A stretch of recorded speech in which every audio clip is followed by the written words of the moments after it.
समझ में आया। ठीक है। अन्य हिमा जी। महोदय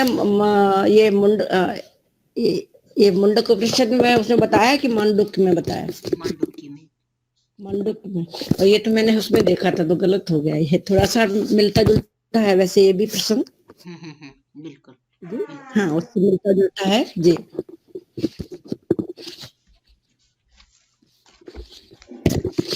हाँ, इसमें है सुषुप्तावस्था इसका अवस्थाओं का वर्णन है।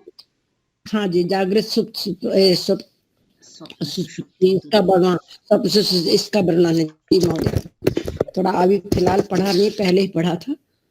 ठीक है, पूरा मांडुक्य में यही चर्चा है। हाँ जी, हाँ जी, पढ़ूंगी मैं इसको, आज देखेंगे।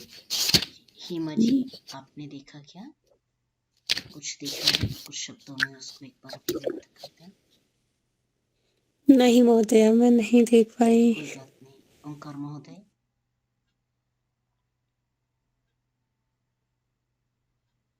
प्रभाकर जी। देख नहीं पाया महोदय, कहीं व्यस्त था। शशि जी।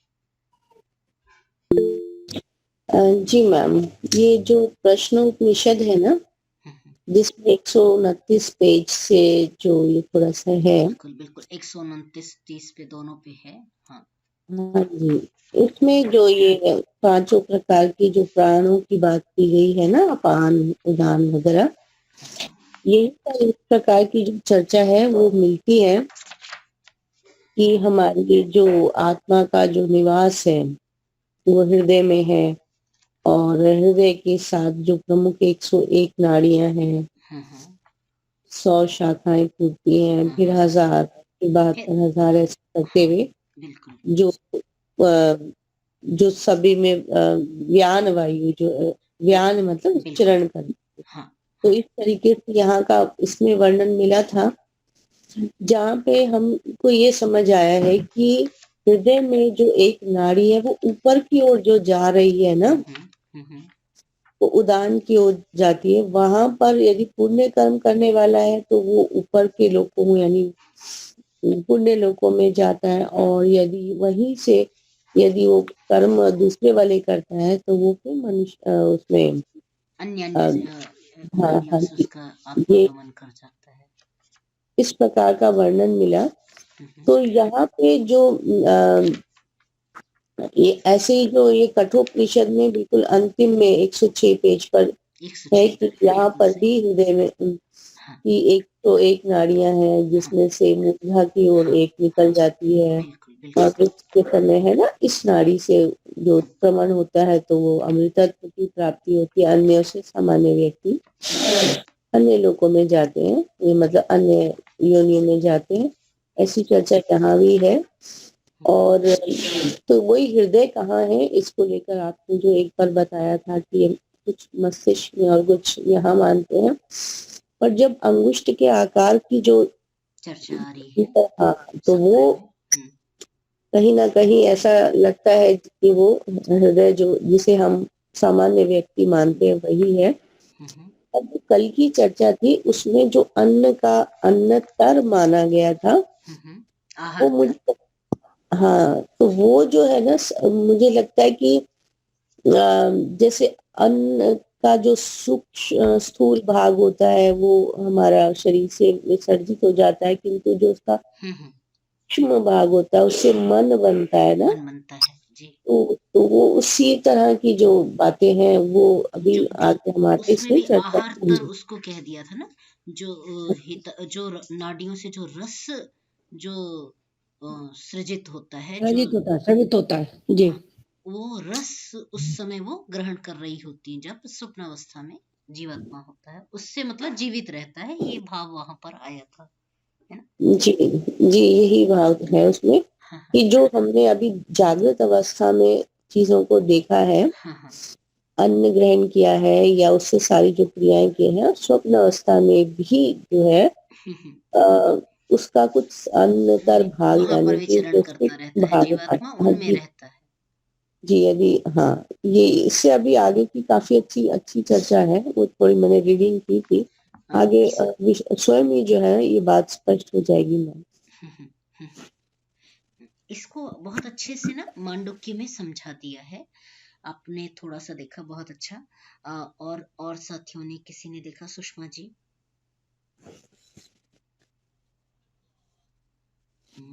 सरोजलता जी, प्रभु जी कुछ कह रहे हैं?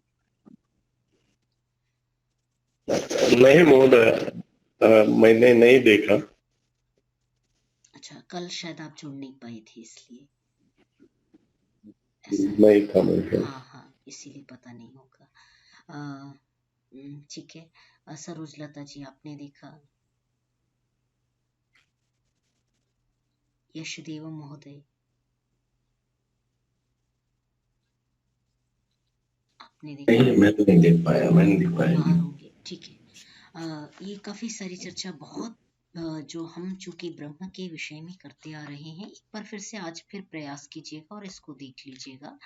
ये सारी चर्चा जो है, जैसा शशि जी ने अभी उल्लेख किया कि कठोपनिषद में 106 पृष्ठ संख्या पे जहाँ पर 6:16 में बताया गया है, वहां पर बड़ी यही बात, शतम चैका च हृदय से नाड्यता, ये दिया, फिर अंगुष्ठ रह दिया। इसी तरह पृष्ठ संख्या 129-30 में प्रश्नोपनिषद में विस्तार से जहाँ प्राण अपान व्यान समान की चर्चा की है, वहाँ उन वायु कैसे कार्य कर रही हैं, प्राण भाग कहाँ है, जैसे मैंने कल स्पष्ट किया था, अपान कहाँ रहती है, व्यान का स्थान क्या है, समान का स्थान क्या है, वो चर्चा वहाँ पर बड़ी स्पष्टता के साथ रखी गई है। इसी तरह छांदोग्य उपनिषद में भी आया हुआ है, पृष्ठ संख्या 624 पे, वहां भी देख सकते हैं। बृहदारण्यक में भी हम देख रहे हैं, इससे पहले भी आया बृहदारण्यक में भी, है ना। और जो कल हम जिस चर्चा को लेकर के देख रहे थे, जहां हम रुके थे, उसको स्पष्टता यदि उस संदर्भ में करनी है, तो पूरा मांडुक्योपनिषद एक बार यदि हम पलट लेते हैं, मांडुक्य को एक बार पूरा थोड़ा सा देख लीजिए। वैसे तो उन्होंने स्टार्टिंग में भी ये वाला, यदि आपके पास संस्करण है जिससे हम अभी पढ़ते हैं, तो इसमें प्रारंभ में भी एक मैप बनाया हुआ है, मैपिंग की हुई है, और लास्ट में भी, अंत में भी मैपिंग किया हुआ है। तो वहां पर ये जो तेजस तत्व और जो आदित्य इत्यादि के माध्यम से जो वहां पर स्पष्टता प्रदान की गई है कि किस अवस्था में किस प्रकार जीवात्मा रहता है और किस प्रकार उसमें रह करके वो बना रहता है, उसकी स्थिति बनी रहती है, ये पूरी चर्चा आपको वहां पर मिल जाएगी। कैसे वो भोग करता है, कैसे वो प्रविविक्त भुक कहलाता है, स्थूल भुक कहलाता है, उसकी अवस्थाएं फिर बता दी, है ना। ये पूरा वहां पर चित्रण भी, और बहुत सुंदर ये मैपिंग के माध्यम से भी वो सप्तांग एकोनविंशति मुख, 2 अवस्थाओं में तो वो कहा गया, फिर चेतो मुख कहा गया, और अंतिम जो तुरीय अवस्था है। तो ये इसका पहले जो पृष्ठ संख्या में, कौन सा बताऊं, ये कौन सी पृष्ठ संख्या है, ये है 190, और फिर लास्ट में फिर काफी अच्छे से यहाँ पर समझाई गई हैं जिस चीज को लेकर कि कल हम समझना चाह रहे थे। तो सप्तांग एकोनविंशति मुख 2-2 में अवस्थाएं बन रही हैं, फिर प्रविविक्त भुक बन रही है, चेतो मुख बन रही है, और अंत में आनंद भुक हो जाता है। ये पृष्ठ संख्या 211 में बड़ी स्पष्टता से इसमें पूरा उसका वर्णन आ रहा है। जहां हम थोड़ा सा समझने में अस्पष्टता हमारी बन रही थी, स्वप्नावस्था में जीवात्मक शरीर तेजस हो जाता है, तेज से बना हुआ है, ऐसा करके फिर स्थूल शरीर में वो वैश्वानर अवस्था में रहता है, तो प्रविविक्त भुक कहलाता है। ये सारा एक बार हम देखेंगे तो पुनः इस प्रकरण को हम जोड़ पाएंगे और थोड़ी सी स्पष्टता हमारी और बनेगी। और छांदोग्य में भी 2-3 जगह है ये प्रकरण अलग अलग उसमें आया हुआ है, पलट करके देख लीजिए। ये इन्हीं माध्यमों से जब हम पलट करके जब हम देखते हैं, तभी हमारा शास्त्र में चिंतन मनन और मंथन का स्तर जो है थोड़ा सा बढ़ जाता है। तो सभी इन स्थलों को एक बार जो यहाँ पर उल्लेख किए गए हैं, केवल उतना ही पलट करके देख लीजिए, तो भी उसका लाभ हम प्राप्त कर पाएंगे। हमने इसमें आज की कक्षा का आरंभ कर लें। कल उच्चारण चूंकि हो चुका था और ये हमने अंत में छोड़ दिया था चौथा, द्वितीय ब्राह्मण का चौथी, ये जो कंडिका कहें, वचन कहें, ये हमने छोड़ा था। इसको देखते हुए हम तीसरे ब्राह्मण में प्रवेश करेंगे।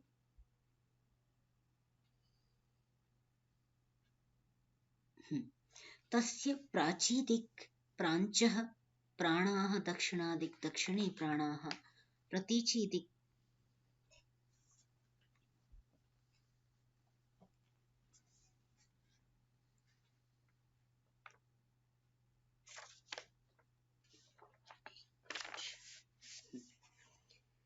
प्रत्यंचः प्राणाः। कहा जब जो स्वप्नावस्था में है, यदि साधक या जीवात्मा आत्मा जो है वो स्वप्नावस्था में होता है, मंडूकी का जब आप चिंतन करेंगे तो दोनों को साथ साथ लेकर के चल रहे हैं, जीव और ब्रह्म, जीवात्मा और ब्रह्म की स्थिति, और दोनों का पिंड और ब्रह्मांड के साथ समानता से समायोजन किया है। पिंड में किस प्रकार जो जीवात्मा है उसकी वैश्वानर स्थिति क्या बनती है, ब्रह्मांड में जो ब्रह्म है वो किस प्रकार वो जागृत अवस्था में होता है, तो वो कैसे व्यक्त होता है, वो प्रकृति के माध्यम से व्यक्त होता है। ऐसा करके वहां पूर्ण स्पष्टता के साथ इस बात को लेकर के आए हैं। तो यहाँ पर जो आत्मा शब्द है उसमें दोनों का हम ग्रहण कर सकते हैं। आत्मा तत्व माने जीवात्मा और परमात्मा, जीव और ब्रह्म। तो पिंड में और ब्रह्मांड में दोनों का अध्ययन, दोनों का दर्शन हम साथ साथ करके इसको समझ सकते हैं। यहाँ पर जो जब जीवात्मा की बात कर रहे हैं तो भी देखें तो कहा कि भाई जब वो जागृत अवस्था में होता है तब तो वो बाहरी इंद्रियों में होता है, जिससे वहां पर सप्तांग मुख कहा जा रहा है। सप्तांग कहा जा रहा है कि भाई जो हृदय में, शिर में, वाणी में, फेफड़े में और पैर में, ये कुछ स्थल, 7 स्थल बताए गए हैं जहां पर वो प्राप्त होता है, जहां वो रहता है। तो फिर उसको जब वो स्वप्नावस्था में जीवात्मा चला जाता है तो वो कहा कि भाई वो जो अंतः जो नाड़ियां, नाड़ी बंधन है, वहां पर वो भ्रमण करता रहता है, उसमें विचरण करता रहता है।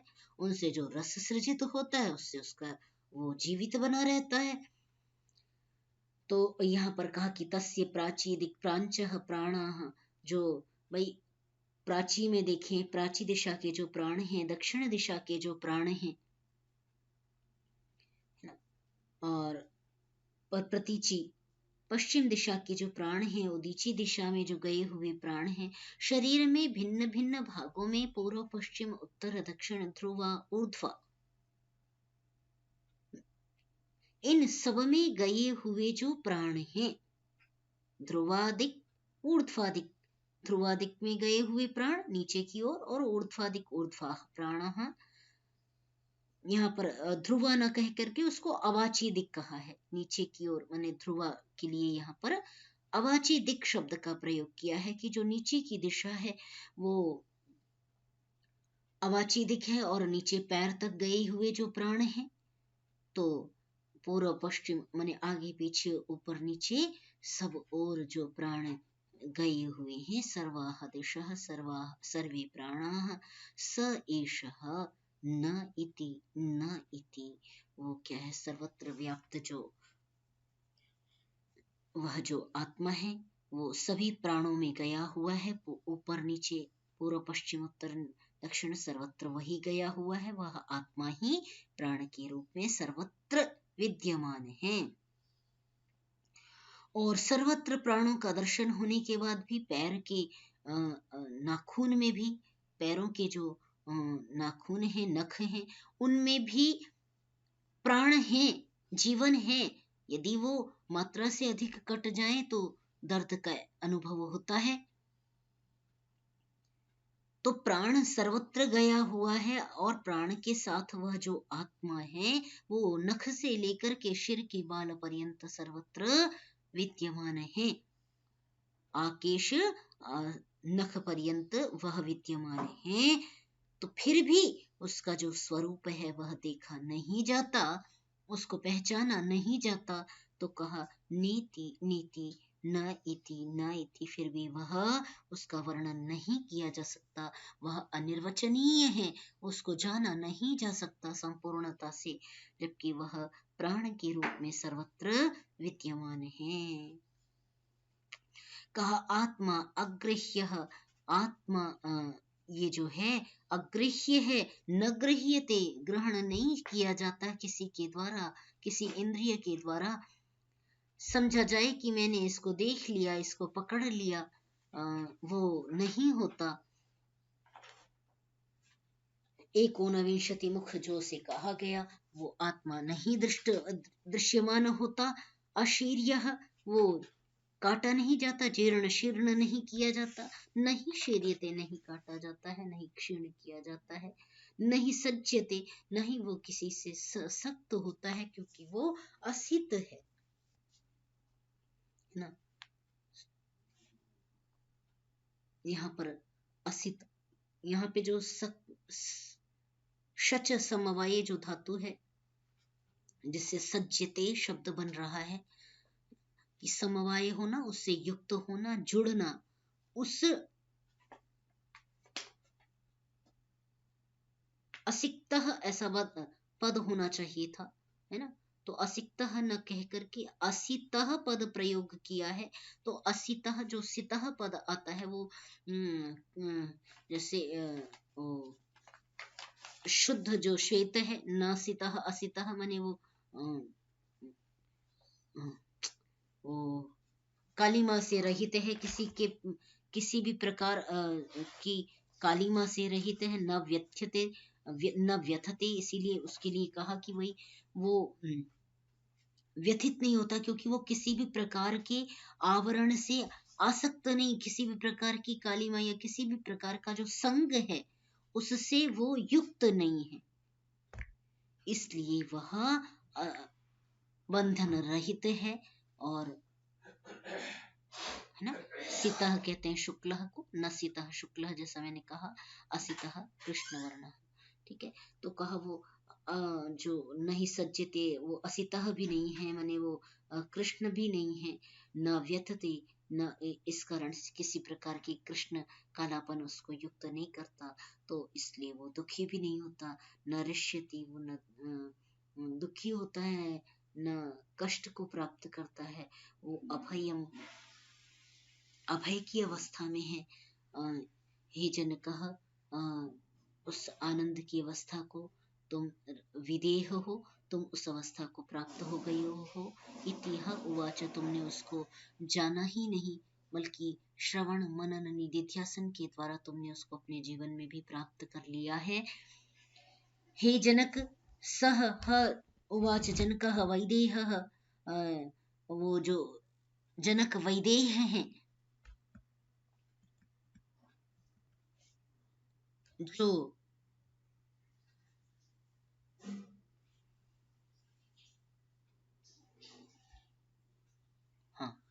जो जनक विदेह हैं, वो उन्होंने कहा कि अभयम त्वाम गच्छता, या जीवल्क्य, जो आपने मुझे जिस ब्रह्म की उपलब्धि कराने में मेरा सहयोग कराया है, ब्रह्म को जानने में पहचानने में मेरा सहयोग किया है, वह ब्रह्म आपको भी प्राप्त होवे। हे भगवान, अभयम वेदयसि नमः ते अस्तु इमे विदेहाः अयम अहम अस्मि, मैं यह विदेह नामक जो जनक हूँ, वह मैं आपको नमस्कार करता हूँ। और हे याज्ञवल्क्य, कि आपने जो सुंदर उपदेश मुझे दिया है उसकी मैं कामना करता हूँ कि वो आपको भी वह ब्रह्म सिद्ध होवे, प्राप्त होवे। इस प्रकार परस्पर दोनों की, गुरु शिष्य परस्पर मंगल की कामना करते हुए, ना, जो हम प्रार्थना करते हैं कि सह नौ अवतु, सह नौ भुनक्तु सह वीर्यं करवावहै तेजस्विनौ अधितम अस्तु। एक वस्तु ये तो वही उसका भाव ही यहाँ पर राजा जनक दोनों के लिए कह रहे हैं कि आपने जो मुझे प्राप्त कराया, जो मुझे जिसका वर्णन किया है, वो ब्रह्म आपको भी प्राप्त होवे। इस प्रकार मंगल की कामना करते हुए राजा जनक अपने गुरु को, अपने आचार्य को, आचार्य याज्ञवल्क्य को, महर्षि याज्ञवल्क्य को प्रणाम करते हैं और प्रणाम करके पुनः उनके चरणों में कहते हैं, मैं उपस्थित हूँ, मुझे इस सत्य ज्ञान का उपदेश आगे भी दीजिए। मैं आपके प्रति नम्रता से, कृतज्ञता से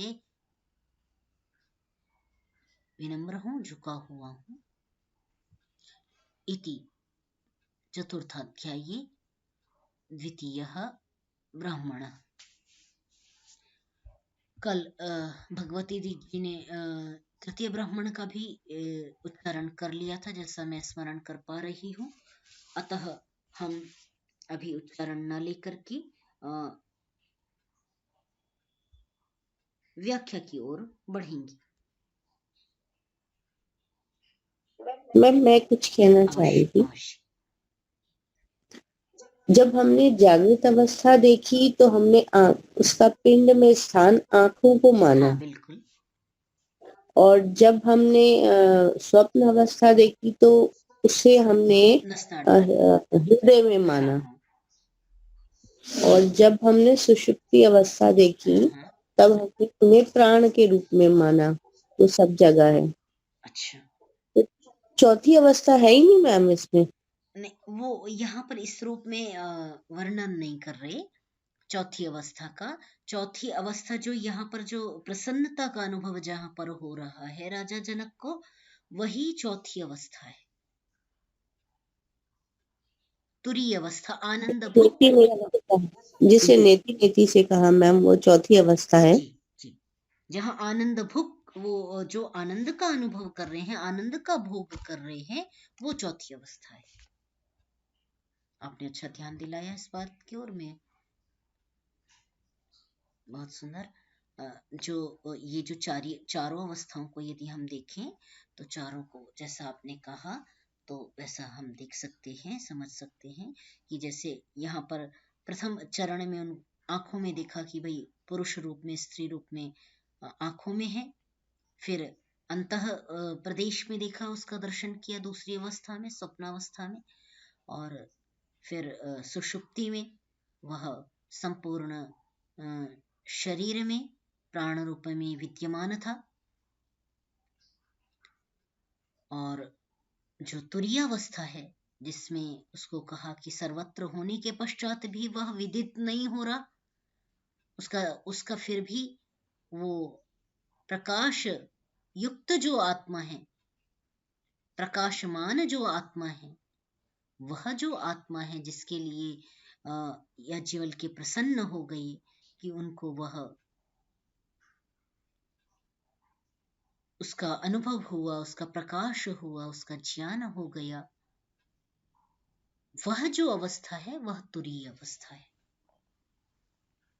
अर्थापत्ति से कुछ चीजें हमें समझनी पड़ती हैं, जो चीजें स्पष्ट रूप में तो शब्दशः कही जा रही होती हैं। जैसे अभी इस चीज की स्पष्टता आपने की, वैसे ही तुरीय अवस्था को भी समझेंगे।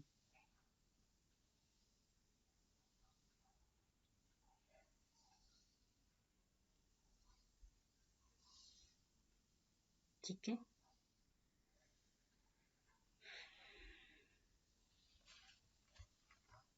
आगे देखते हैं।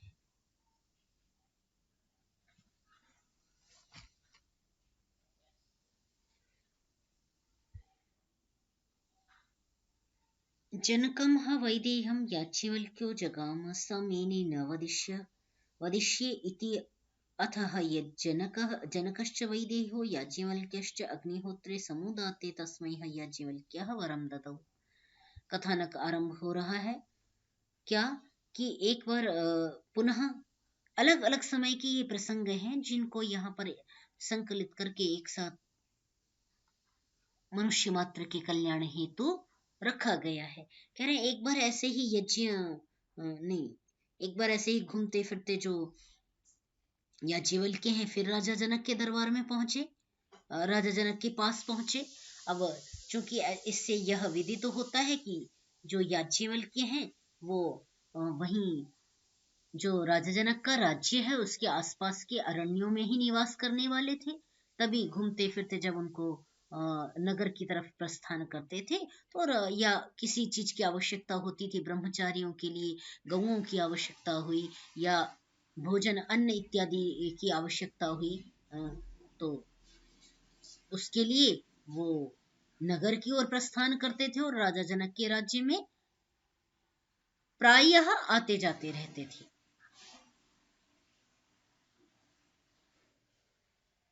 तो ये जो समय है इसी प्रकार, इसीलिए वो बार बार उनका प्रसंग राजा जनक के साथ दिखाई दे रहा है इसमें कि कैसे वो बार बार याज्ञवल्क्य घूमते हुए उधर आ जाते हैं।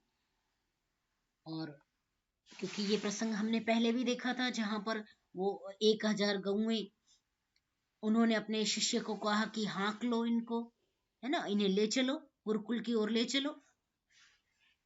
तो ये जो प्रसंग है वो यही स्पष्टता प्रदान करता है कि भाई वो उनका गुरुकुल है, वो आचार्य हैं और जब उनको किसी चीज की कमी लगती है तो वे अपने जो पोषक हैं, जो समीपवर्ती राज्य के राजा हैं, गृहस्थी जन हैं, उनके पास चले आया करते हैं, उपदेश देते हैं और फिर अपने विद्यार्थियों के लिए धनार्जन करके वापस पुनः लौट जाते हैं। तो इसी तरह एक बार आए और याज्ञवल्क्य ने कहा, सोचा, मन में सोचा कि मैं कुछ भी बोलूंगा नहीं। ऐसा उन्होंने अपने मन में मनन किया कि भाई मैं चुप रहूंगा और देखता हूं राजा की क्या प्रतिक्रिया होती है, राजा अपने आप किस प्रकार सम्मान स्वागत व्यवहार करते हैं। तो राजा जनक ने भी सोच लिया, देखा कि भाई ऋषि कुछ बोल नहीं रहे, जब बोल नहीं रहे तो मतलब इनके मन में कुछ बात है, इसलिए ये बोल नहीं रहे, मैं तो बुलवा करके रहूंगा। अब जिस कामवर की बात यहाँ पर आ रही है कि भाई कामवर कभी किसी यज्ञ में, यज्ञ होते ही थे पहले, बड़े बड़े याग होते थे, उसमें जो राजा जन हैं या जो ऋषि हैं वो वर प्रदान कर रहे हैं अपने याज्ञिकों को। तो यहाँ पर जो ऋषि याज्ञवल्क्य ने वो यज्ञ संपन्न कराया होगा जिसमें, या कोई और प्रकरण इस प्रकार का उपस्थित हुआ हो जिसमें उनसे कामवर कामवर देने की बात ऋषि याज्ञवल्क्य ने राजा जनक को कही होगी। जिस कामवर की चर्चा हम देखते हैं माता कैकेयी ने, सम्मानित माता जो कैकेयी हैं, उन्होंने युद्ध में जब महाराजा दशरथ के प्राण बचाए थे तो उन्होंने भी वही कामवर, राजा दशरथ ने उनको वही कामवर दिए थे जो राजा जनक के संदर्भ में यहाँ पर सुनाई दे रहे हैं। वे ही कामवर वहां पर उस समय काम प्रश्न का वर कि भाई स्वेच्छाचार है कि आप जब चाहें तब अपना ये वर मांग सकते हैं, उसको अपना ले सकते हैं, उसका फल ले सकते हैं। तो ये उसकी जब ये प्रार्थना की तो उन्होंने कहा भाई आपने मुझे कभी एक बार प्रसन्न होकर के काम प्रश्न का वर दिया था और जो मैंने उस समय आपसे नहीं लिया था उसका मैंने आपसे उस वर का मैंने कहा था कि भाई ये मेरा रखिए, मैं जब जरूरत होगी तो मैं आपसे ले लूंगा। तो आपने जो वर उस समय मुझे दिया था उस बात से प्रसन्न होकर के या किसी कथन से, किसी व्यवस्था से वो वर मेरा आज पूर्ण कर दीजिए। तो अब याज्ञवल्क्य भी कि भाई राजा जनक ने तो बड़ी बुद्धि का प्रयोग किया इस समय जब मैं मौन धारण करने का विचार बना करके आया था, उस समय काम प्रश्न का प्रसंग उठा करके मुझे बोलने के लिए प्रेरित कर रहे हैं। तो जिस प्रश्न को राजा जनक ने पूछा उसका उत्तर महर्षि याज्ञवल्क्य पुनः दे रहे हैं। ये प्रसंग यहाँ पर जोड़ा गया है। इस प्रसंग के साथ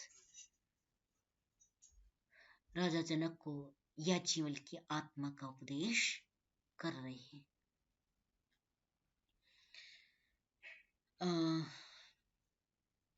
ठीक है, तो इस प्रसंग को आरंभ कर लेते हैं।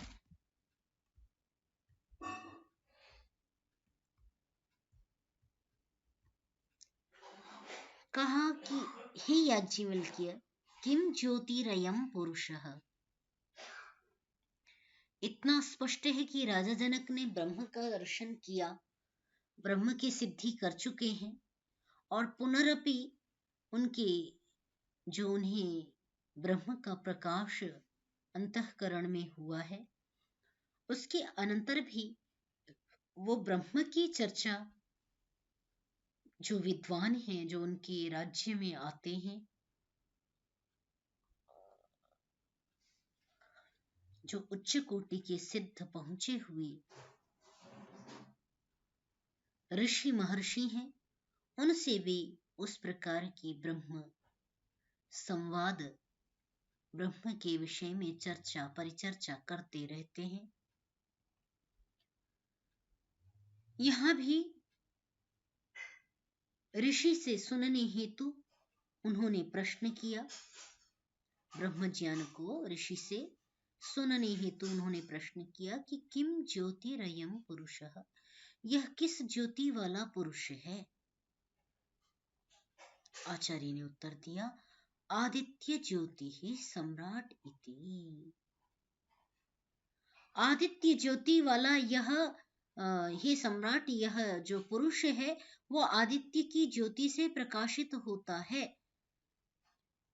अनेनैव अयं ज्योतिषाः ते पल्ययते कर्म कुरुते विपल्यते विपल्येत विपल्येति इति एवं एव एतत् याज्ञवल्क्य इति। यह जो आदित्य रूप सूर्य रूप जो प्रकाशमान ज्योति पुंज है, उसके द्वारा यह अपनी आत्मा को या अपने जो आत्मा के साथ शरीरधारी जो पुरुष है, शरीर है, वो आदित्य के सहयोग से, अर्थात आदित्य जब आता है पृथ्वी पर और सब वस्तुओं को प्रकाशित कर देता है, तो यह जो पुरुष है वो कर्म में प्रवृत्त हो जाता है। तो ये विदित तो होता है कि ये आत्मा जो है वो आदित्य के संपर्क से, सहचर्य से ये कार्यों में प्रवृत्त होता है। तो सभी पदार्थ सभी जो मानव हैं, सभी प्राणी हैं, वो सूर्य के आगमन पर, आदित्य के आगमन पर कार्यों में युक्त होते हैं। ये स्वतः माने स्पष्ट देखा गया सिद्धांत है। तो कहा कि जब इस की ज्योति से ही जब सब प्रेरित होते हैं, ज्योतिषा तृतीया चूंकि प्रयोग कर लिया तो इसीलिए उसका भाव यही निकल करके आया कि आदित्येन एव अयम ज्योतिषा, आदित्य की ज्योति के द्वारा ही सभी अपने अपने कार्यों में कर्म कुरुते पल्ययते, इधर उधर घूमने फिरने का कार्य करते हैं, चलते हैं और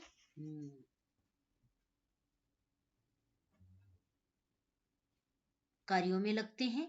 विपल्येति इति, फिर वापस वो जो मंत्र है ना सूर्य सूक्त का, उसी का भाव यहाँ पर निकल करके आ रहा है कि सूर्य के आगमन पर किस प्रकार समस्त प्राणी समुदाय है वो कार्यों में लग जाता है, और पुनः सायंकाल उसको पुनः कार्यों से विरक्त करके उषा जो है, जो सूर्य है, वो विरक्त हो जाती है और अपने बीच में ही व्यापार को समेट लेती है। तो जो कार्यों में लगे हुए व्यक्ति होते हैं वो अपने कार्यों को बीच में ही समेट करके पुनः विश्राम करते हैं और पुनः अग्रिम प्रातः का कार्यों के लिए प्रवृत्त होने के लिए सन्नद्ध होते हैं। तो वही भाव है कि विपल्येति इति, फिर अपने अपने वापस वो लौट आते हैं। जब वह अपना आदित्य अपनी रश्मियों को समेट लेता है, ज्योति को समेट लेता है, तो सभी लौट आते हैं। इस प्रकार एवं एव एतत् याज्ञवल्क्य, इस प्रकार याज्ञवल्क्य ने जो कहा तो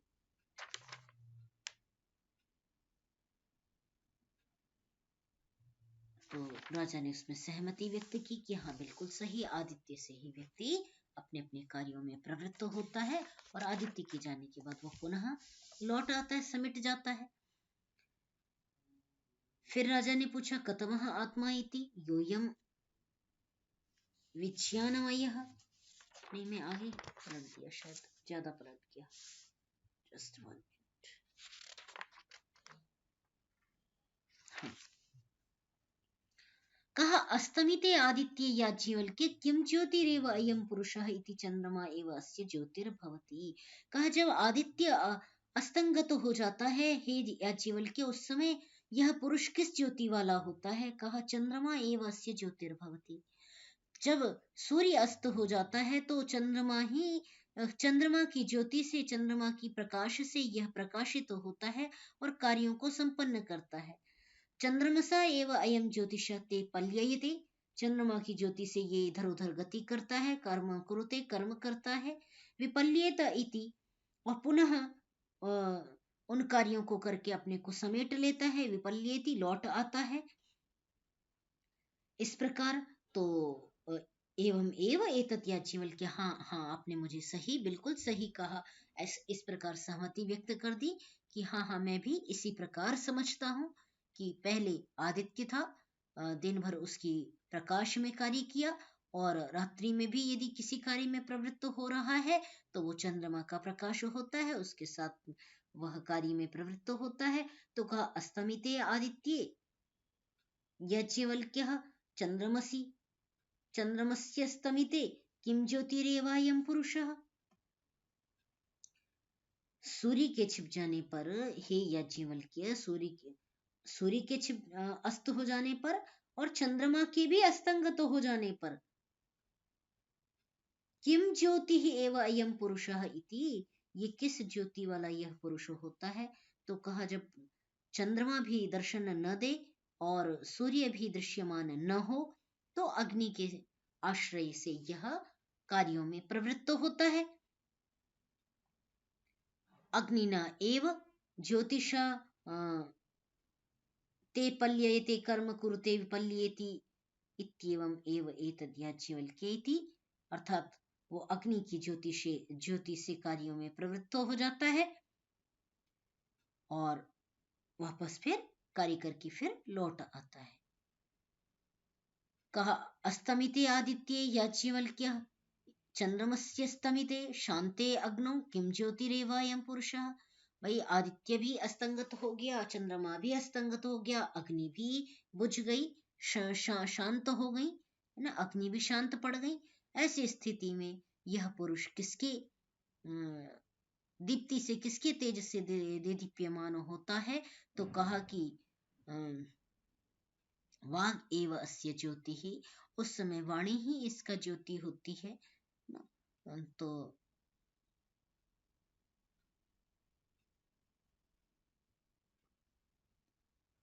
वाणी की ज्योति से ही ये कर्म में प्रवृत्त होता है, इधर उधर जाता आता है, और वाणी से ही ज्योतिष्मान होकर के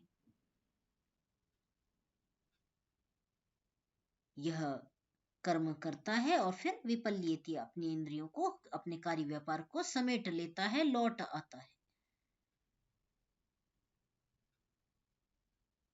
फिर उसके बाद कहा कि तस्माद् वै सम्राडपि यत्र स्वः पाणिर्न विनिर्ज्यायते अथ यत्र वाक् उच्चरति उप एव तत्र न्येति इति एवं एव एतद् याज्ञवल्क्य। कहा कि भाई जब अग्नि भी प्रकाशित नहीं होती है तो वाणी के ही प्रकाश से ना वाचा एव अयम ज्योतिषा ते पल्येते कहा था। फिर आगे कहा जब तस्मात् वै सम्राट, उस वाणी से ही जब अपना हाथ भी नहीं पता चलता है कि मेरा हाथ कहाँ है, इतना गहन अंधकार होता है जहां पर सूर्य का प्रकाश नहीं है, चंद्रमा का प्रकाश नहीं है ना, और जो अग्नि का भी प्रकाश अग्नि नहीं का है। भी प्रकाश नहीं है, और उसके बाद भी फिर ये जीवित रहता है, आत्मा अपना कार्य कर पाता है, तो वो किसके प्रकाश से कर पाता है? तो कहा वो वाणी की ज्योति से, वाणी की दीप्ति से वो कर पाता है। ये प्रकरण महाभारत में द्रोणाचार्य अर्जुन का संवाद, या अर्जुन की जब अर्जुन तपस्या कर रहा होता है वहां पर ये संवाद आ रहा होता है कि अंधेरे में किस प्रकार वह किस प्रकार कार्य करे। ये महाभारत में भी आपने देखा होगा, महाभारत जो नाट्य रूप में जो संवाद धारावाहिक है उसमें भी इसका दर्शन आता है कि वो कहता है कि भाई तुम उसकी साधना करो, प्रातः काल भी, सायंकाल भी, रात्रि में भी। तो कहता है मैं कि वो अपने भाई को, भीम को देख रहा होता है कि किस प्रकार वो अंधेरे में भी खीर को खा लेता है। तो बोला तुम्हारा मुख स्वाभाविक रूप से कैसे तुम कैसे खीर को खा पा रहे हो? बोला अरे कैसे स्वाभाविक रूप से खा पा रहा हूँ, मुख में अंधेरे में भी मुझे विदित होता है कि भाई मुख मेरा यहाँ पर है और मैं उसको खा पा रहा हूँ। तब उसको ये प्रेरणा होती है कि वो अंधेरे में भी उसका वो फिर अभ्यास करता है। तो यहाँ पर जो वाणी की बात कही गई कि अंधकार में भी, या जब ये न अग्नि का प्रकाश है, न आदित्य का प्रकाश है, न चंद्रमा का प्रकाश है, तब वो किस प्रकार कार्यों में युक्त हो लेता है। तो कहा वाणी के माध्यम से, जब हस्त भी दृश्यमान नहीं है तो वो वाणी के सहारे से जान लेता है और कार्यों को संपन्न करता है, कर्म कुरुते, कर्म में तत्पर होता है। अच्छा आगे क्या? आवाज को सुन करके, हाँ, आवाज को सुन करके, आवाज को सुन करके वो कार्य को करता जी है। जी, आवाज को सुन करके वो कार्यों को कर लेता है। आज इतना ही करते हैं, कल समापन कर लेंगे इसका।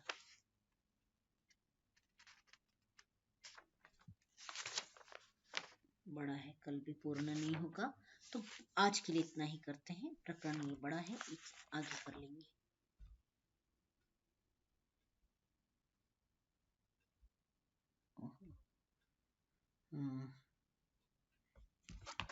कुछ जोड़ना चाहें, कुछ प्रश्न करना चाहें तो आप कर सकते हैं।